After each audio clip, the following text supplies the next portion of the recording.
It is week 8 of the NFL season, and the San Francisco 49ers are coming to town. It is a crossover edition of Locked On Rams with Brain Peacock from Locked On 49ers. That's coming up next. You are Locked On Rams, your daily Los Angeles Rams podcast. Part of the Locked On Podcast Network, your team every day.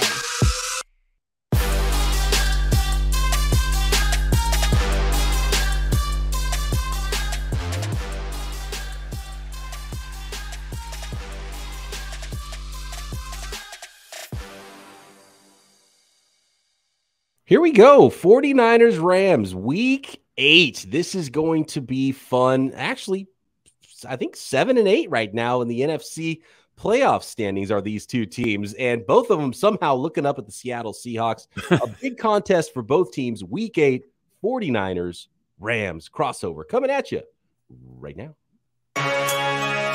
You are Locked On 49ers, your daily San Francisco 49ers podcast. Part of the Locked On Podcast Network, your team every day.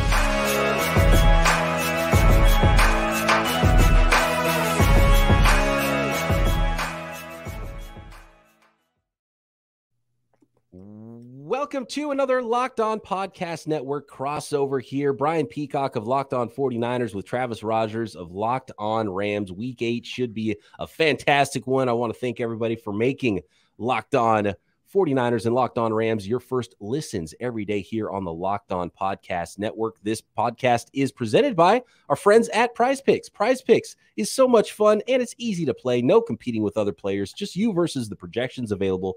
Pick 2 to 5 players, and if they score more or less than their PrizePicks projection, you can win up to 10 times your money on your entry. It can literally take less than 60 seconds to enter. It's that easy. We love PrizePicks. We know you will too. First-time users can receive a 100% instant deposit match up to $100 with promo code LOCKEDON. That's PrizePicks.com, promo code LOCKEDON. What's happening, Travis? I've been seeing a lot of you recently. This is such an interesting year so far. The NFL is chaos, and man, every week I think I know what's going on in the league, and it flips me on my ear every single time. So, yeah, just a quick story here, Brian, is that I'm in an eliminator pool with a group of friends, and I was actually one of the final 3 people remaining into week 7 last week. I had the New England Patriots on Monday night against the Bears in New England. I'm feeling pretty good about it. Smoked. So go ahead and try to figure out anything that's going on this season, especially when it comes to the Rams and the Niners, because each time I think either one of these teams are good, they let me know that they're not quite good yet. Yep, absolutely. And yeah, you get the Bears the week they figure out how to use Justin Fields, right? Like, yeah, oh, okay, great. That was great timing. And will the 49ers figure out how to use Christian McCaffrey? I think that's the biggest storyline for the 49ers, got to be, and probably somewhat of a storyline for the Rams, that the 49ers were able to outbid the Rams, and those were the final 2 competing with the Carolina Panthers for the rights to trade for Christian McCaffrey. The Niners got him, saw a little bit of him last week. Kyle Shanahan saying he's going to be on the field this week. What were your feelings when you saw the Niners got him and the Rams didn't? Yeah, it's funny. The Rams will actually see him 2 games in a row. Their last game before the bye was Carolina. They were off last week, and so they're going to get him again coming up here in a few days when they play the Niners. Had they got him, I would have liked it. I think that he's obviously an incredibly dynamic player. The Rams obviously have a need at that position. That's a position that they have not been able to get figured out. Cam Akers has been a disappointment this year. Obviously, he could be on his way out at any moment. Darrell Henderson hasn't been good. Kyren Williams, the rookie out of Notre Dame, hasn't played yet. He's been hurt. So they need a lot of help at that spot. But when San Francisco did get him, I didn't feel like, oh, man, that's the difference between the Rams making a run and not. The Rams have a lot of problems going on in their team right now. Christian McCaffrey would have made them better, but I don't know if he makes them good enough to, for instance, he does not put them where they were a year ago. They need to get a lot better in other places than just running back. So we haven't had a draft in I don't know how many years, so that we held on to some of those picks. I would have rather had him than not, but I don't think it was a fatal blow. It's hard to build a big-time line on either side without those top 50 first-round picks, top 100 picks, which the 49ers now don't have next year. And they've got to figure some things out on their offensive line. And clearly, if you get Christian McCaffrey, he's still going to be running behind the same offensive line for the Rams anyway, right? And that's got to be the biggest problem so far this season for the Rams. It's been the entire season. You know, we can talk about Allen Robinson being a disappointment, and he has. We can talk about Matthew Stafford not performing to the level that he did a year ago, and he has not. But I don't know what offense can function with the amount of devastation that they've had on that offensive line. There is a little bit of good news coming up this week. Brian Allen, who is their starting center, has not played since week 1. He is coming back. Alark Jackson, who had been their third or fourth string right guard, I've kind of lost track at this point. He was there. Now he's at left tackle, which is his more natural position, but he's only over there now because Joe Noteboom, their starting left tackle, is out for the season with an Achilles injury. So they're banged up across the front. They're down to 2 starters from the beginning. They've got Brian Allen back. You've got Havenstein on the right side. Everyone else is a backup or worse, a third stringer or a fourth stringer. So you can add all the offensive skill positions you want, but if those 5 guys can't get it done, and especially against San Francisco, they've struggled like crazy over the last couple of years. So this game's interesting for a lot of different reasons. I'm more curious what it's going to look like a couple of weeks from now, because the Niners have just had the Rams number for so long in the same way by just dominating them up front. That's the answer to the question that I'm looking for. And that's probably the biggest question for me coming into this one as well with the 49ers, is that's where they've been banged up. And Trent Williams did not look like his normal dominating self. Got beat a couple of times pretty bad last week. Mike McGlinchey just got beat all over the field. He's been banged up. They've got youth and a veteran at center, Jake Brendel, that's had some key penalties at certain times. And their best player on the offensive line has probably been left guard Aaron Banks, who didn't play at all last year because he wasn't ready. And I was the most worried about his position coming into the year. So that tells you where the 49ers offensive line is right now. They need to get healthier on both sides. Bosa has the groin. He was really abused last week in the misdirection game and wasn't staying home. And so I don't know if that was just him not being back to his normal self, or that was a game plan thing with D'Amico Ryans on the defensive side of the ball, but they haven't had their defensive tackles. They're not going to have Kinlaw and Eric Armstead this week. So it's really not the front that the 49ers have had that they used to beat up on teams in the first 5 weeks of the season. So that's where I'm most interested. Can they get healthy? Can they get right this week? Because they need to dominate up front. That makes the whole thing go for the 49ers. It's funny you mentioned for the Rams, the get right team is always the Arizona Cardinals. Like, when do you play the Cardinals? That just is, for whatever reason, it's an incredibly advantageous matchup for the Rams. They take care. Even last year when they had the COVID outbreak about 10 minutes before kickoff and they lost 6 starters, they still went in on Monday Night Football and walked up and down the field on the Cardinals. I have heard what you just said, Brian, so many this guy isn't right, and this guy hasn't played well, and this guy's an inexperienced guy. And they show up and they look like the Joe Montana and Steve Young Niners, and it's just wham, wham, wham. And this is the proverbial bad matchup for the Rams. So while everything you're saying is true, and I'm optimistic to a point, I've heard the first 3 chapters of this book before, and I know how it ends. So I'm skeptical that the Rams will be able to take advantage of that. And of course, the 49ers do a really good job of turning SoFi into Levi's South. If they can do that again, that's always very helpful. So, not the most daunting trip for the 49ers when they go play the Rams. No, so this will be this will be their 4th Rams home game of the year. Buffalo to open. It was, if I'm being generous, 65% Buffalo fans, and it probably was more than that. They had the Cowboys a couple of weeks ago. Cowboys always travel really well. Yeah. It was probably 65 or more percent Cowboy fans, and we saw what it looked like week 18 here at SoFi Stadium. It was mostly red. So it's LA. It's what we do, or more to the point, what we don't do. So I expect a lot of 49er fans at SoFi Stadium. All right, well, that will be key for the Niners for sure in this one. And a really important game for both these teams that are somehow looking up at those Seattle Seahawks. We'll talk a little bit more about what that looks like in the West the rest of the way here, some more key matchups, and make our predictions for Week 8, 49ers at Rams. But first, I'd like to tell the folks out there about Bird Dogs. And I'm actually wearing my Bird Dogs right now, the shorts version. I got some shorts and I got some khakis, and both are ridiculously comfortable, the perfect amount of stretchiness. And they also are super versatile. And that's what I love about the Bird Dogs. When they came, they looked fantastic. I can put them on. You can wear them to work. You can wear the khakis somewhere, and you look like you belong. Then you go out on the golf course, look like you belong. I'm not a great golfer. I've started to golf a lot. I've got some decent club speed because I played a lot of baseball. I just don't know where the ball is going. So I show up on the first tee and folks are probably like, hey, yeah, maybe this guy can hit a little bit.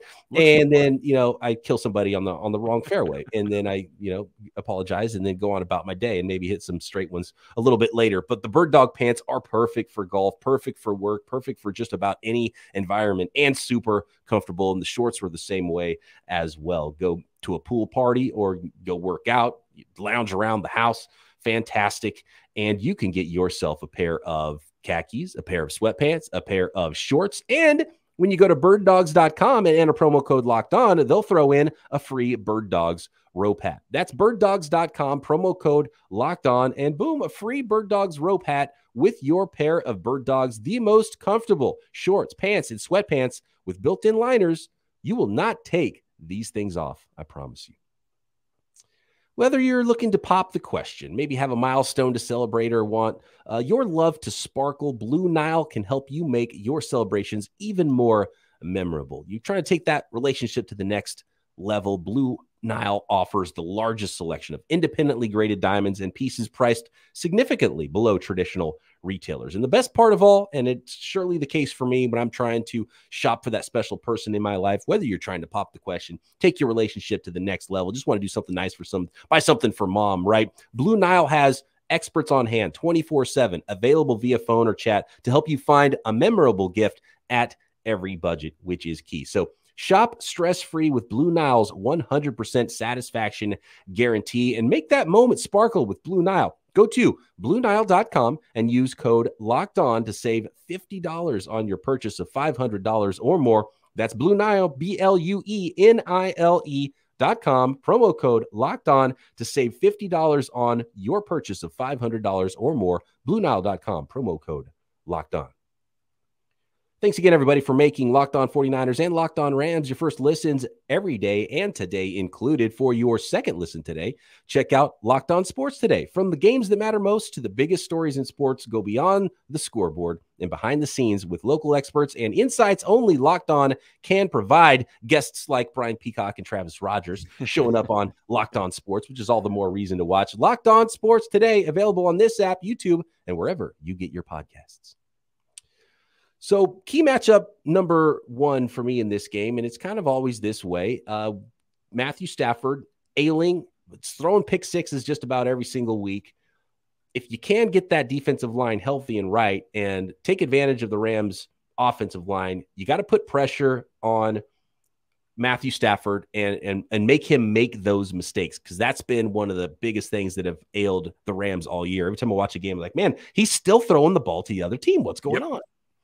Yeah, no, this is what he does. He throws interceptions, and he frequently throws interceptions that turn into touchdowns for the other team. We saw one the first time they played a couple of weeks ago. We saw one when they played the first time last year. So, he's thrown a couple in a couple of years just to the 49ers. He had a run last year through the month of November where with Tennessee, San Francisco, and Green Bay, he threw one in 3 consecutive weeks. He missed the all-time NFL record by 1 week.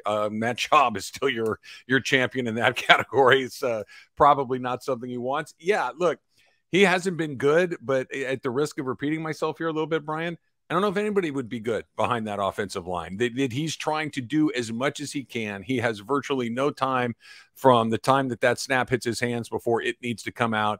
They did do a much better job last week of getting him on the move a little bit. They did some misdirection with the line and rolled him out and did some work there that seemed to buy him a little more time. Allen Robinson finally got going really for the first time in his Rams career. And by got going, I mean, he caught 6 passes. It wasn't like it was a Cooper Kupp sort of day where he had 12 or 14, but 6 when you're usually getting 1 or none felt like a step forward.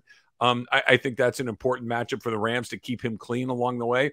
I kind of the same thing for me in a different direction, like you were talking about, is I don't know if it's one particular person, but they got to find a way to eliminate the big plays that the Niners have hit them with over the last few meetings. That last couple of weeks ago, it was a 54, 57-yard touchdown pass to Debo. The pass only went about 10 yards in the air. He goes up and he gets it, and he breaks a couple of tackles. He's around the right side, and there he goes, and all the air, whatever air was in that Rams balloon goes out. We saw a long touchdown run, a 30-something yard touchdown run in that game as well. You go back to last season, there's the trick play with I forget who threw the ball, but a running back threw a touchdown pass, or maybe it was Debo that actually threw the pass. And Debo threw a touchdown last year. Yeah. Yeah. And so the Rams have actually done a decent enough job, like globally, but they give up one or two big plays a game that seem to kind of swing it. And then you throw in a Matthew Stafford pick six, like you're talking about.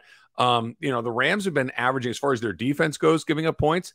You're looking in the last couple of weeks, a 9, a 12, and a 15. That's pretty darn good. The problem is when you throw in a touchdown from your own quarterback for the other guys, that number spikes. If they can eliminate that and they can eliminate the big play on the other side, I think they've got a fighting chance. I've moved past the idea of, now this time it's going to be different. Now I've seen this movie so many times. I know how it ends.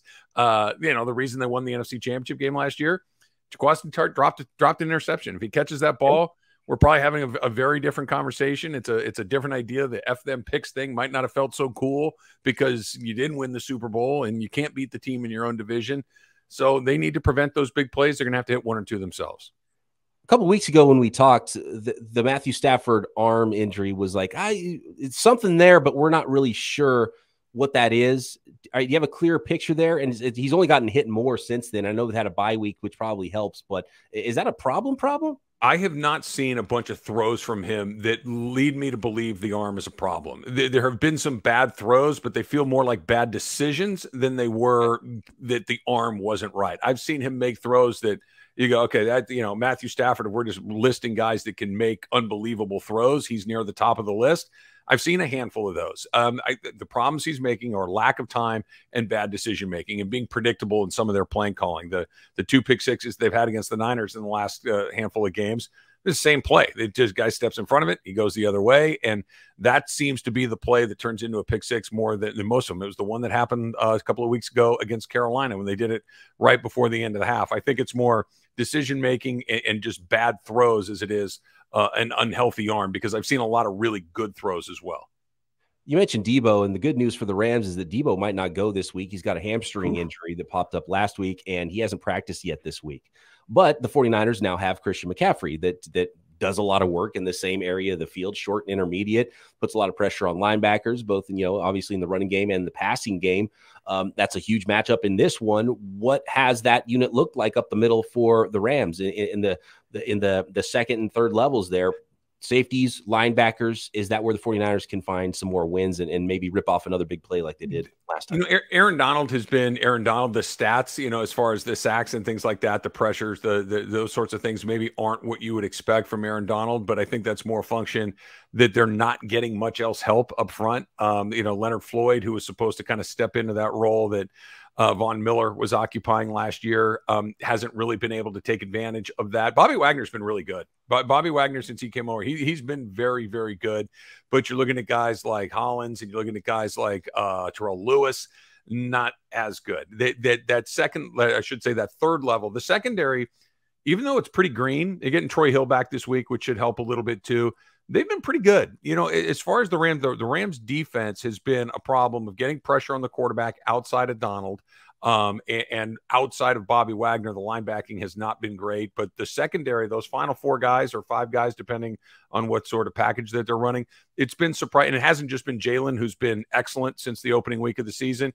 It's been really across the board. They've been pretty good back there. Is Cam Akers just going to get cut? Because it doesn't sound like they found a taker in trade. And if he's still on personal leave or whatever, they can't just hold that roster spot forever, right? They keep saying that they're going to, if they can't find a trade partner, that there's a scenario where he comes back. I think they might be playing a little bit of poker than rather actually believing that he can come back, because my understanding of the situation was that there was a disagreement, shall we say. There was a disagreement between Cam Akers' role and Sean McVay, and they both expressed their feelings in front of the group. And as we know, that when that happens, it's very hard to unring that bell, that once there's been open insubordination, that's kind of the end of the line. I don't know exactly what was said or what happened, but that's my understanding of what it was. He wanted to be used a certain way. Sean McVay said, I really don't see it the same way. And that's where we are. So I do not expect him to play for the Rams again, but never say never, I guess. I don't know what he would get on maybe a 6th, 7th round pick, something like that. Maybe But, other than a brief period of time, what would that be in the 2020 season towards the end? He's been a mediocre NFL player at best. Yeah, I think he averaged 1.9 yards per carry in the Super Bowl last year too. So he wasn't a big part of no, that. he wasn't. I'll cut him a little slack last year after coming off of the injury that he had before the season even started. He really didn't play much football. He got thrown into the deep end of the pool. He's always had a little bit of the fumble bug, but this season is the one to me that's like, yeah, okay, this isn't working out because presumably he's healthy. Presumably he had all season long to get ready for this, and he just wasn't. Another key or two to this football game, and we'll make some predictions for Week 8, Rams at 49ers next. All right, here's a sports analogy for you. When it comes to burglars, your home is like the end zone, and you need the absolute strongest defense you can muster. Picture something like the 49ers defense in the first 5 weeks of the season, not the last couple of weeks. This is why I use and trust SimpliSafe home security. You don't have injuries on your defense either with SimpliSafe. At SimpliSafe, your safety is the only thing that matters. It's cutting-edge technology powered by 24/7 professional monitoring agents who always have your back, so you always know your home is safe. You get that crystal clear HD live stream security cameras, a wide array of high-tech sensors, so no matter what door or window in your home you want to be secure, you can find a sensor for that. And with that crystal clear HD stream, that is so important. You want to know what's going on the outside of your home when you're inside. You want to be able to see what's happening at home when you're away, and you can monitor that anytime with the app. And of course, there's that 24/7 professional monitoring when SimpliSafe's agents can call you the moment a threat is detected. Customize the perfect system for your home in just a few minutes at simplisafe.com/LockedOnNFL. Save 20% on your SimpliSafe security system when you sign up for an interactive monitoring plan and get your first month free. Visit simplisafe.com/LockedOnNFL to learn more. There's no safe like SimpliSafe. One more question for you here, Travis, about the Rams and sort of a roster question. They were in on Christian McCaffrey. They're our super aggressive front office. Trade deadline coming up in a week. Something else going on there? Offensive line help, maybe a pass rusher. Do you think they could still be doing some dealing? I think the pass rush is probably the most likely thing that they might address. I think that's the thing that might have the greatest impact, because if it were just, hey, we need a tackle, maybe you go and get a tackle. If you just needed a guard, maybe you just go get a guard. But when you need everything, I don't know if patching one hole when there are four necessarily makes a huge difference, but they do need help with that pass rush. One of the names that I've heard thrown around is Bradley Chubb out of Denver. Obviously, the Rams and the Broncos have a history of making deals with one another. So there's a little bit of precedent right there. I think the way that I look at it, I don't know if Les Snead shares my vision, but I think what they need to do is get healthy and then see what kind of football team they have. They need to get some of these guys back. Van Jefferson is going to come back this week. I think he will really help the offense. He may have been more important than I might have imagined at the beginning of the season, because Cup's been Cup and nothing else has looked quite right. I think he'll help a great deal there. But once, the 49er game to me is very interesting because they just need to play better. I don't know if they need to necessarily win that game, because looking at the NFC, like you talked about at the beginning of the show, it feels like 9 wins gets you into the playoffs, and 10 might win the division. So if the Rams and the 49ers both play 500 football plus one game on the right side of that, there's 9. You play 2 games on the right side, there's 10. So I think they need to get healthy to see exactly where they are with what they have, because I don't know if they're a Von Miller or an OBJ away like they have been in the past, where they go from pretty good to very good. I think right now I don't quite know what I have, so I don't know what I need to add. Yeah, that's the good thing about being a mediocre team in the NFC right now, is some mediocre teams are going to make the playoffs, because everyone, aside from basically the Eagles, is even the Giants with their record, just by the skin of their teeth winning football games. I'm not quite a believer there. I feel like a market correction is coming. I feel like that record is, I know that the Bill Parcells line is, you are what your record says you are. For now is what I would add. Yeah, we'll see what through 7 weeks. That's nice. But hey, the 49ers were 3-5 and went to the NFC Championship game last year. So the Niners could even drop another one and still be right on par with where they were last year. It just like what I was saying before, man, I said it a lot on this podcast. The NFL's chaos. And if you think you know what's going on, wait a week and you will be surprised. So I'm sure we will be surprised on Sunday. How do you see this one going, Travis? Is this a game that the Rams can get themselves over 500 here against the 49ers? I think they can, but I think a lot of things need to go right for them. I think that the reappearance of Brian Allen, like I mentioned, has to bring some stability along that offensive line. And maybe it will when you get your center back. The communication might improve. Then maybe having Jackson in a more natural position at left tackle as opposed to right guard may help a little bit. Van Jefferson, who I mentioned a week ago, maybe he comes back and adds a little bit of a spark. Allen Robinson continues to get better, which I also mentioned. But this is the bad matchup for them. This is the one thing that Sean McVay, this is his 6th season in the NFL. This is the puzzle he cannot figure out. This is the puzzle that gives him more trouble than anything else. Even Bill Belichick, when he got a second look at that, a lot better the second time around. You look at all the other guys in the conference, you look at the other teams in the division. Sean McVay does not struggle if he doesn't struggle much, and he really doesn't struggle if he gets to see it a second time.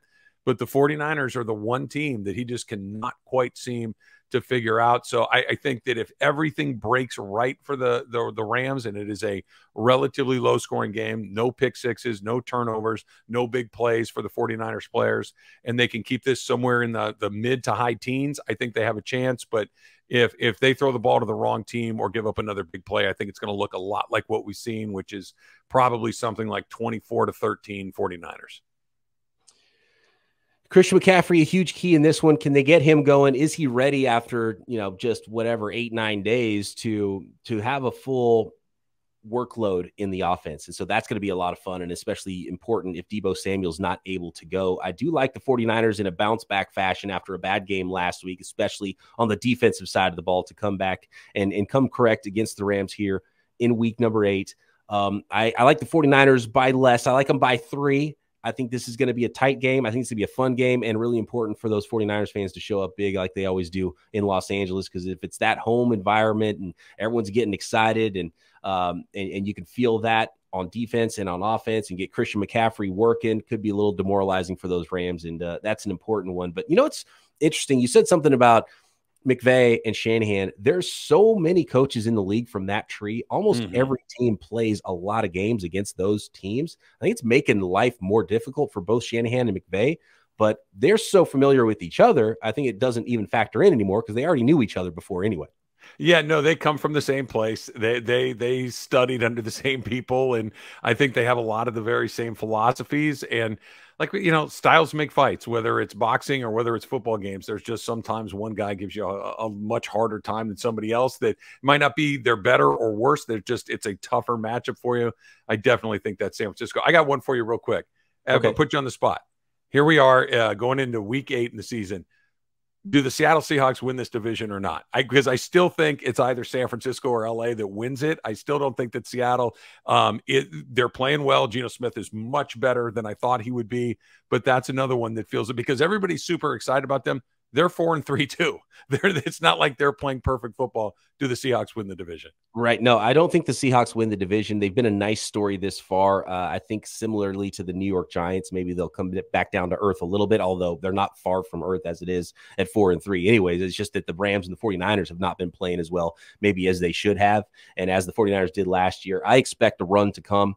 And really with the Arizona Cardinals, even when just seeing Kyler Murray with his security blanket and DeAndre Hopkins back again, they're right in there too. So this is probably going to be a really close division all the way to the end. And I don't think the Seahawks are going to have enough. And I don't think the Arizona Cardinals have enough on defense. So that means Rams got to figure some things out.